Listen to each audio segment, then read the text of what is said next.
Hello student, welcome to Scoring Pharmacy. Today I will discuss about important topic of pharmacology which is anti-convulsant drug.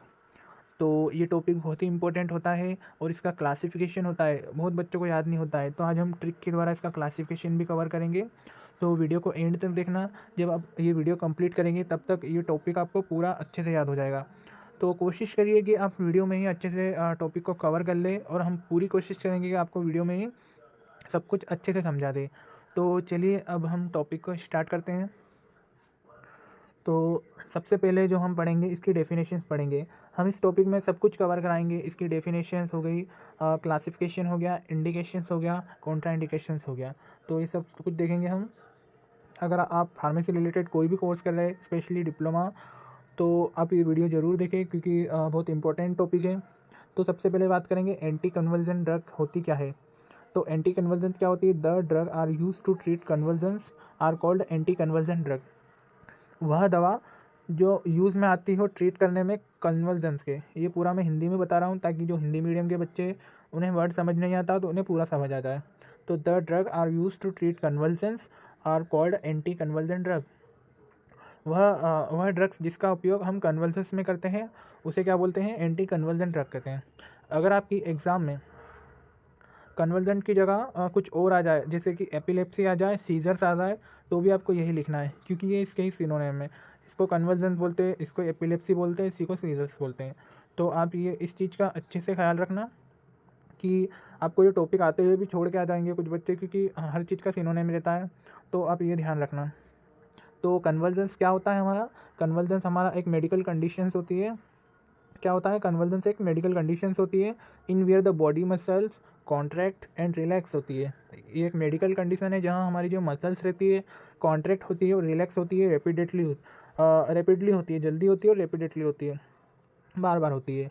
तो resulting क्या होता है? जिसका परिणाम क्या होता है? अनकंट्रोल्ड सेकिंग। जो अनकंट्रोल झटके रहते हैं वो हमारी बॉडी में लगना शुरू हो जाएंगे। उसी को सीजर्स बोलते हैं, या हिंदी में बोलते हैं मिर्गी बोलते हैं। उसी को कन्वर्जेंस बोलते हैं, हम सीजर्स बोलते हैं। तो इस चीज़ का आपको खास ख्याल रखना है।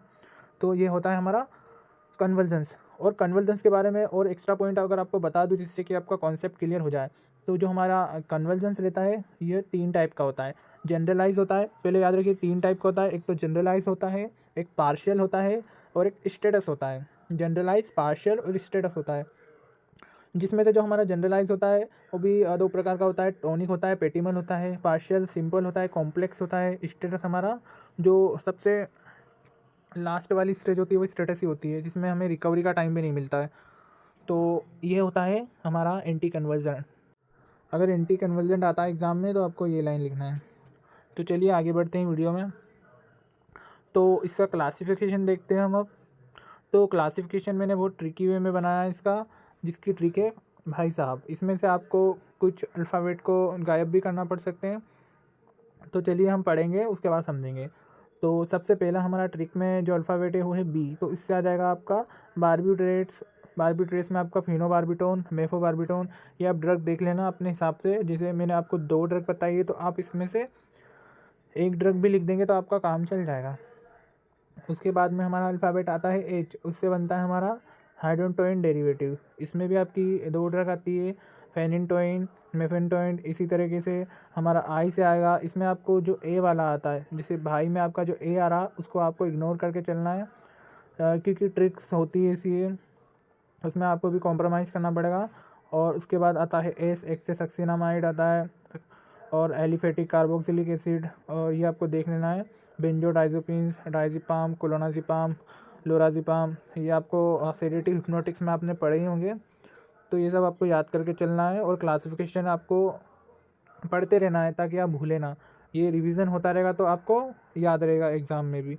और ट्रिक से पढ़ना है, आपको ट्रिक भी पढ़ना है बार बार। उसके बाद में आपको क्लासिफिकेशन पढ़ना है। तो ये आपके एकदम ध्यान में रहेगा टॉपिक का जो क्लासिफिकेशन है। तो चलिए वीडियो में हम आगे बढ़ते हैं।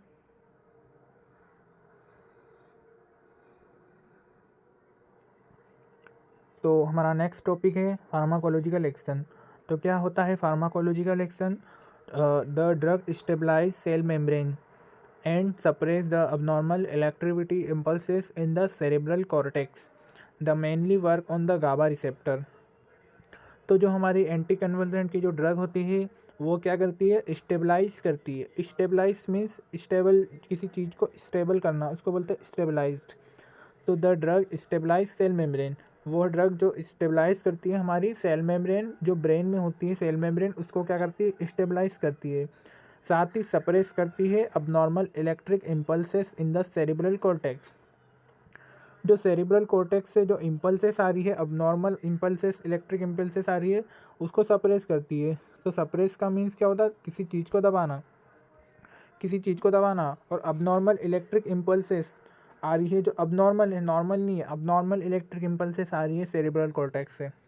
तो इम्पल्सेस क्या होती है, जब हम किसी चीज़ को छूते हैं तो वो मैसेज जाता है ब्रेन में, और ब्रेन रिस्पॉन्स करके इम्पल्सेस भेजता है। लाइक हम किसी गर्म चीज़ को छू रहे हैं और फिर हमारे ब्रेन में मैसेज जाएगा कि ये गर्म चीज़ है, तो ब्रेन इम्पल्सेस भेजेगा, तब हम हाथ हटाएंगे। अगर वो इम्पल्सेस नॉर्मल ना हो के अबनॉर्मल हो, तो उसी को बोलते हैं अबनॉर्मल इलेक्ट्रिक इम्पल्सेस। तो ये ड्रग क्या करती है, सप्रेस करती है, उस चीज़ को दबा देती है। तो ये था। और जो ये ड्रग है, द मेनली वर्क ऑन गावा रिसेप्टर, तो हमारे ब्रेन में कहाँ ये काम करती है, तो बहुत सारे रिसेप्टर्स होते हैं हमारे ब्रेन में, लेकिन ये मेनली करती है गावा रिसेप्टर्स में। तो ये था हमारा फार्माकोलॉजिकल एक्शन। आपको कई जगह ये बहुत बड़ा कॉम्प्लिकेटेड देखने को मिलता है। तो ये मैंने आपको एक मेन जो चीज़ रहती है मैंने आपको वो बताई है, तो आप ये भी एग्ज़ाम में लिख देंगे तो आपका काम चल जाएगा। तो चलिए वीडियो में आगे बढ़ते हैं। अब हम पढ़ेंगे इंडिकेशंस। एंटी कन्वर्जन जो ड्रग का इंडिकेशंस क्या होता है, तो जिस तरह मैंने अभी आपको बताया था कि ये 3 टाइप्स की होती है, जनरलाइज, पार्शियल सीजर, स्टेटस। तो इंडिकेशन भी आप उसी का आ जाएगा, उसी में हम जो जितने टाइप का भी रहता है उसी में सभी में हम उसका यूज़ कर सकते हैं ड्रग का। तो इंडिकेशंस वही आ जाएगा। तो this drug are use to treat various type of epilepsy, generalise, partial और स्टेटस, इन तीनों में हम इसका यूज़ कर सकते हैं। और जो आज का वीडियो का हमारा लास्ट टॉपिक है वो है कॉन्ट्रा इंडिकेशन। सो इंडिकेशंस का मीन्स मैंने आपको बताया नहीं, इंडिकेशंस मीन्स जहाँ हम किसी चीज़ का यूज़ कर सकते हैं, और कॉन्ट्रा इंडिकेशंस मीन्स वहाँ हम इसका यूज़ नहीं कर सकते हैं। तो इस चीज़ का भी ध्यान रखिए। तो कॉन्ट्रा इंडिकेशंस क्या होगा, these are contraindicated in blood disease. Blood disease, जिस व्यक्ति को ब्लड डिसीज़ रहेगी वहाँ हम ये ड्रग नहीं देंगे। और this are contraindicated in narrow angle glaucoma, जिसे नैरो एंगल ग्लूकोमा उसे हम नहीं दे सकते ये drugs. This are contraindicated in liver disease, तो जैसे blood disease, narrow angle glaucoma, liver disease हो, वहाँ हम इस ड्रग का उपयोग नहीं कर सकते। तो ये था हमारा वीडियो का आज पर्पस, पूरा जो मेन चीज़ें थी आज हमने आपको बताई। तो कमेंट करके बताइए वीडियो आपको कैसी लगी।